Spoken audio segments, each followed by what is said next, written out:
You just spoke that into existence. I swear to God, I could not make this up. This is gonna make the whole damn day.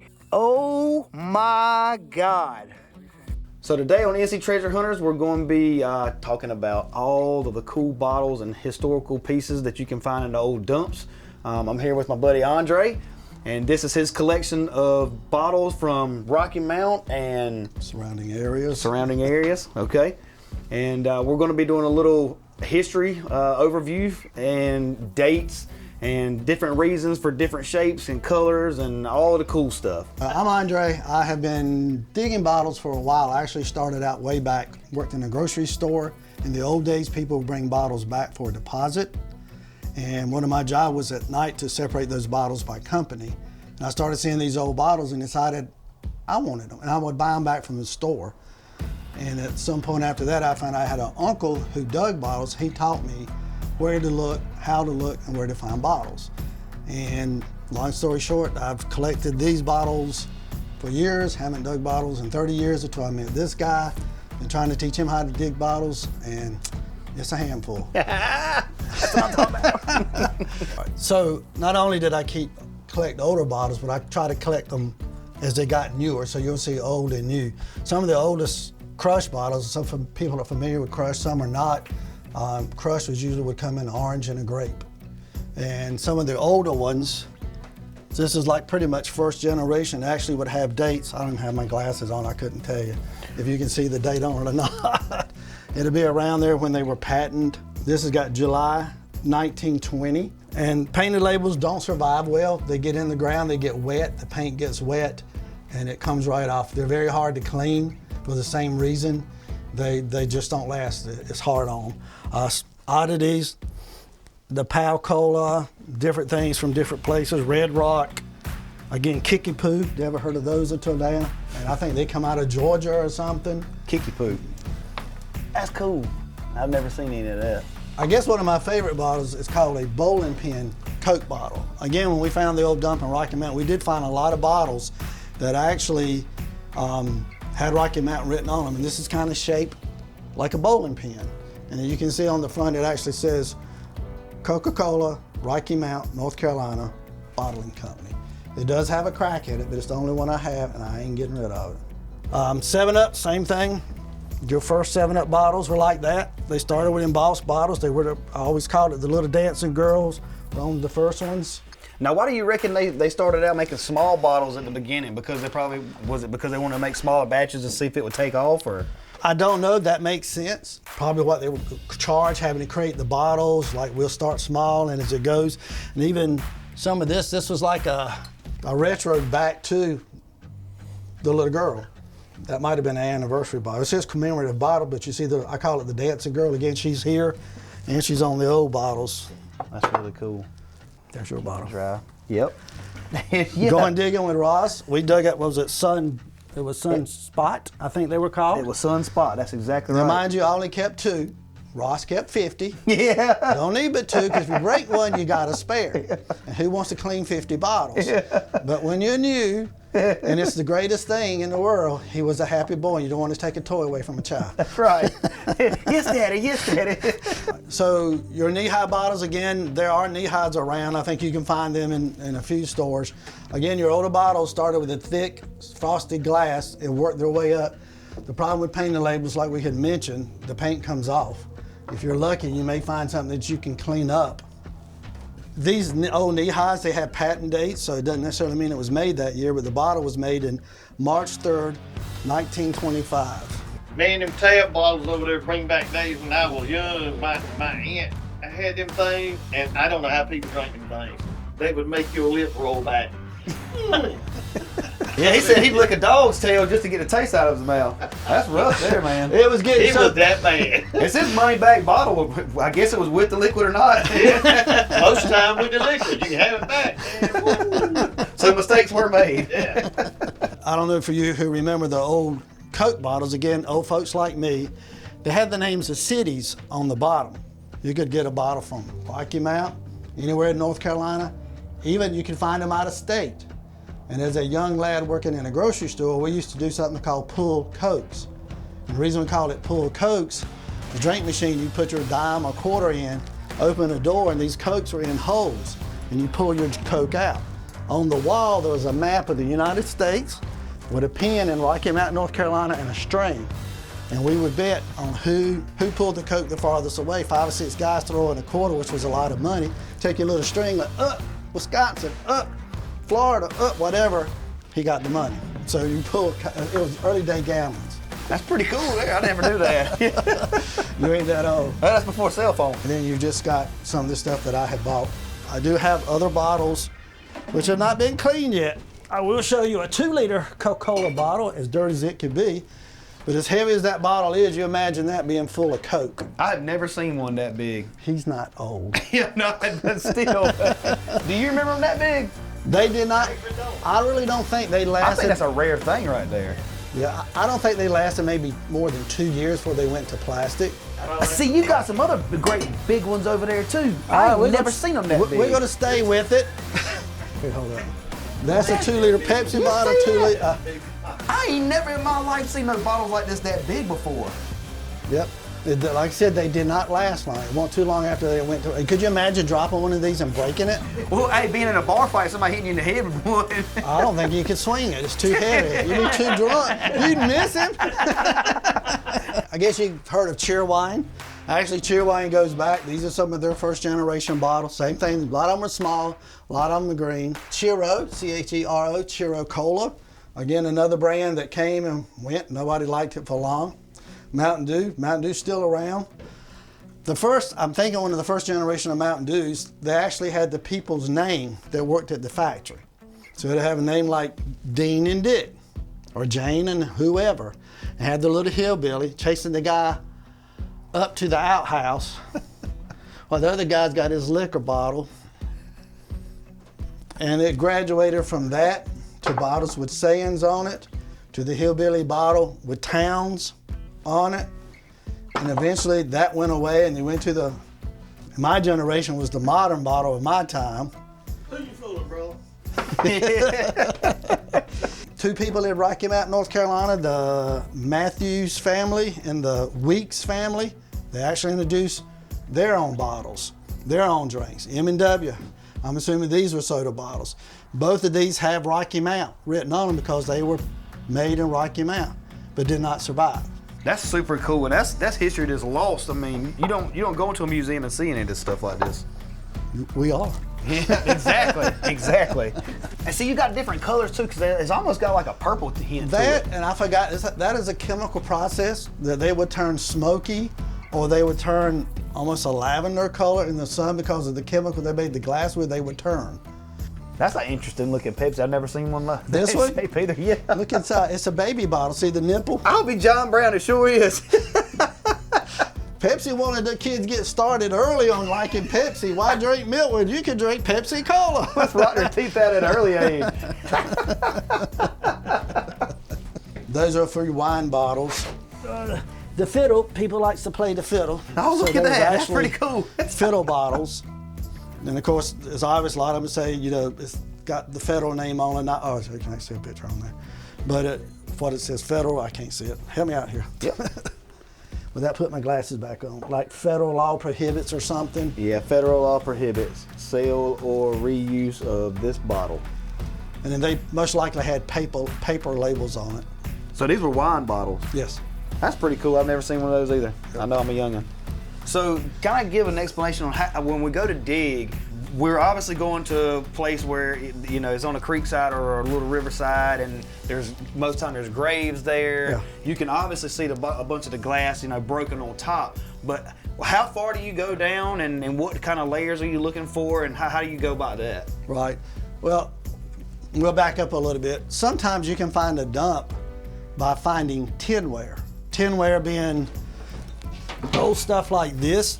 It breaks down into small metal and lays on top of the ground. It's very light, so it doesn't sink. But anybody knows if you stacked up bricks or different things in your backyard, over time they sink. And that's what happens to your landfills. The stuff will sink. For our area in general, we have a clay line so far down, be it 2 feet, 4 feet, but a lot of your stuff goes to the clay line and doesn't go any further. So if you find tinware You kind of dig around. If you start finding stuff, then your goal would be is to create a hole down to the clay line and then just start chipping away. All right, so today we got to see some really cool historical local bottles, some rare pieces that not everybody gets to see, even big collectors don't get to see. We're getting ready to go out, and now we're going to catch you in the field and show you how we get them. Today on NC Treasure Hunters, we're going to be going on an adventure through the woods, a blast from the past, going back to the 1800s on an old bottle dump site. There's a whole lot of medicine bottles here, poison bottles, along with old food bottles, crops, whiskeys, things of that nature. But we're hoping to find some really cool stuff today, take y'all along with us, kind of give you an idea of how we actually get into the meat and potatoes of digging for bottles, and how the process actually goes, what we do, what we look for, and how we actually date some of this stuff, and then identify the rest of it. And then when we get done, we'll give you a representation of what we found today, and kind of teach you what we do and how we do it. Y'all stay tuned. All right, so this is what we were talking about when Andre was telling us about where they go to dump bottles at, is normally where they bury bodies at too. And you can see the grave sites, you can see all these little dips in the ground. See the dips? This is your graveyard. I mean, there's a bunch of them. But this is pretty cool though. Just a little bit of history, you know, learning what to look for when you're out here looking for treasures, and it's all about know-how and the history.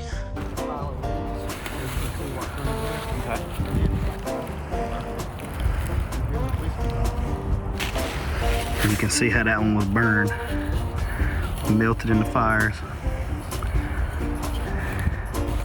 Yeah. By all means. Oh, look at this one. We still take two apart. Check this out. That's another one that's whole. Same size. I think so, but it's a slick side though. Well, I found one corker over here, but it ain't whole yet. Well, I'm trying to catch up. No mustard. Now, see, there's a clay layer, but it's chewed up clay. It's not like a hard bottom. Now I see that burnt stuff that you were talking about. Yeah. I wasn't in it before. That's a big piece of milk. Milk glass. Coffee cup, I believe. Coffee, okay. Ah, look, another one. Look, there's one that's broke. Damn. I got about You got enough? 3 of these. 3 coffee cup handles. Coffee cups. Got a little tea party over here. I think this is lost a good all day. I'm happy. If I don't find nothing else, I'm happy. Yeah. I'm happy with that milk bottle, Yeah. and corker, Oh my and God. that mason jar lid. Oh my goodness. That's another jar. At least they're starting to be whole. That's good. That's important.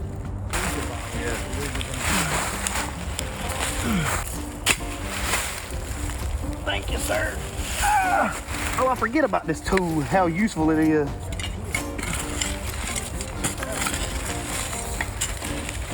We got something. Oh, yes, sir. Oh, it's another, damn it, man. I keep thinking it's another milk jug, and it's not. I ain't never seen a damn it, man. John Brown. I thought that was gonna be the one. Gonna put some more glass over here on the side, though. Oh, there was a milk jug right there. Ah, Man, it's teasing me. getting close. Yeah. More handmade bricks. Got one? Yeah, Okay. nice. Oh, I got that one on camera. Yes, sir. Got me another corker. Oh man. Man, I'm keep getting teased by these daggone jar lids to the daggone milk jugs. Got to find me one. I have found an old hoe.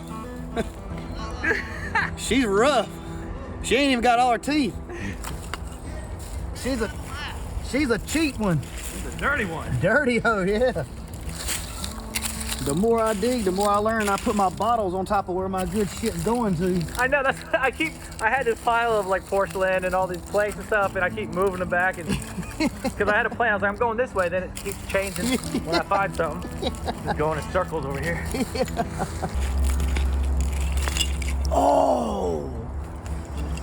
there's a good one that popped out. It's a whole one. It's an old whiskey, I think, but it ain't even, it's not a corker though. Dang. That one made my heart go pitter patter. Yeah. Man. That one would have been a cool one.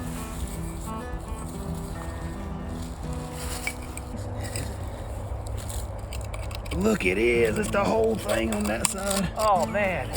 Look, that would have been a cool one there. Oh yeah. It was a wine bottle. Wine bottle split in half. We found both parts though. Yeah, that was crazy. Check that one out. Like a corker. It is not. Oh, it was. I was hoping it was. And it's melted. Sloan alignment. Probably a medicine, but it's all warped up. Oh, please be whole. Oh, it is whole. I don't know what it is. What's that, a ketchup bottle?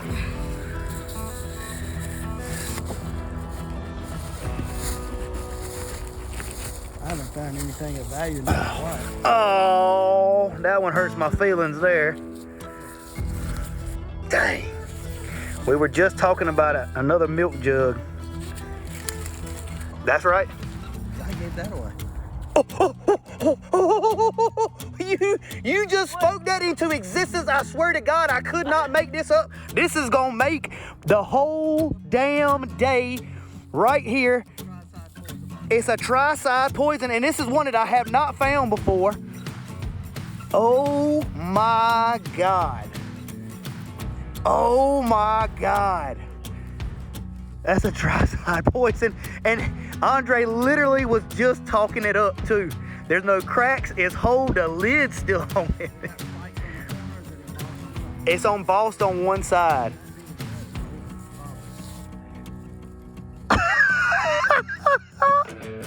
My day has been made.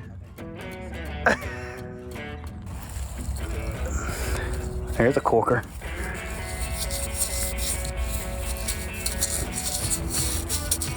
Nothing embossed, it's been burned by the fire. But still a whole jar, whole bottle.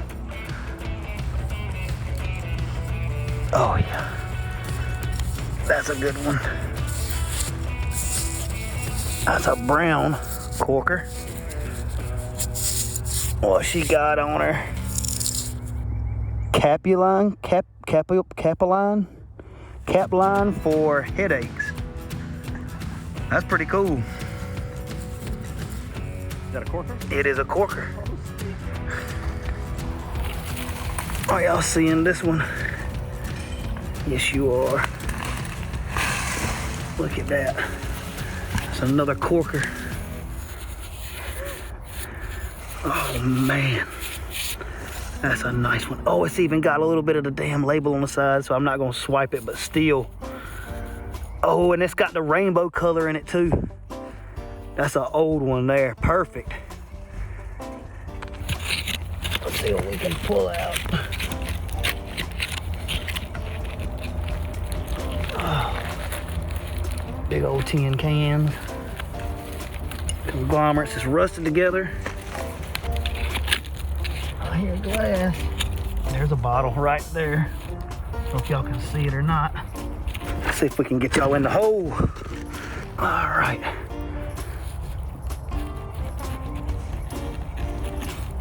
Oh yeah. What is that? That's another orange crush. Complete. Very nice. Yep, orange crush. Let's see if we can be gentle enough.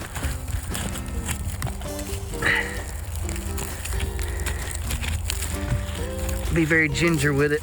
That's a red-headed joke. Oh man. Let's see. Easy does it. Easy does it. Ah, no. It's another olive. John Brown it. I tried though. So this is probably the coolest bottle dig site I've been to, and I actually found a bunch of cans. I mean, you can individually see the cans, all of the lids.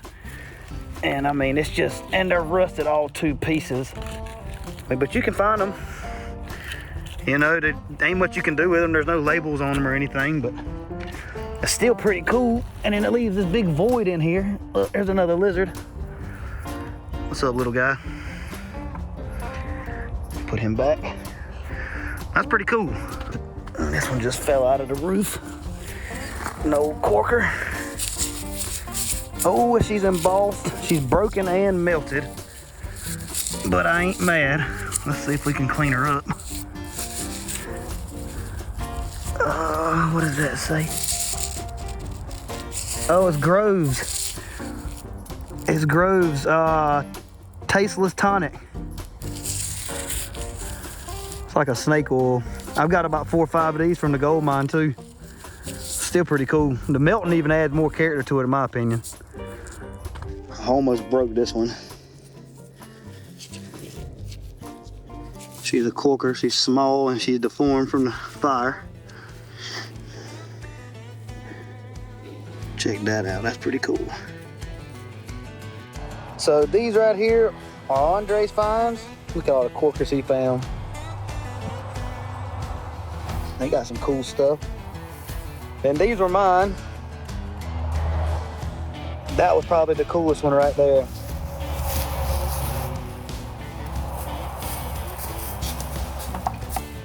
Then got this one was pretty cool.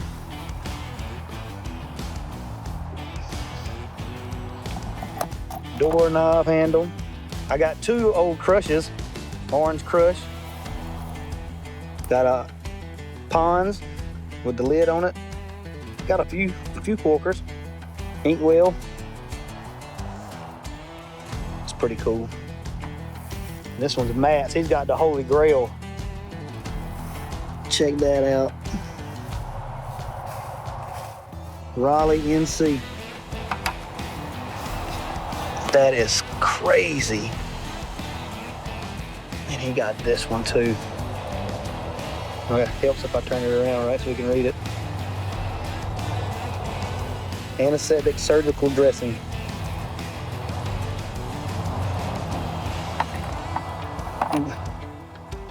Some mason jar lids, corkers.